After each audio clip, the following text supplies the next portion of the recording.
All right, just purchased myself a new AirTag. The reason is because I'm going to set this up on one of my wallets, and I actually have a wallet that requires an AirTag, if you guys can see that. So if I lose my wallet or misplace it, I can always find it. So let's go ahead and put it together and see how it works. So, all right, so we're going to remove the tag so it can start up, and it comes with instructions in here how to set it up. So we're going to go ahead and make sure you have the Bluetooth enabled and also the Find Me features enabled. So we're going to go ahead and do that first. And we're going to go ahead and remove it.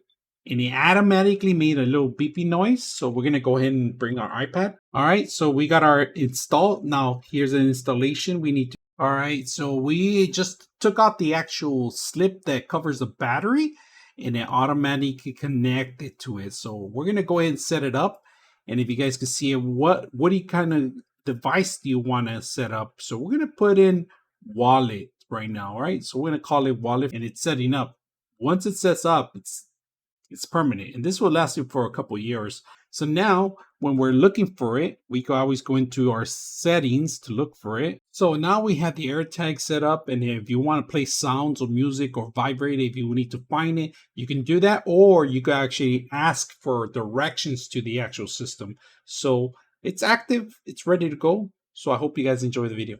99.6 of you are not subscribers in my channel.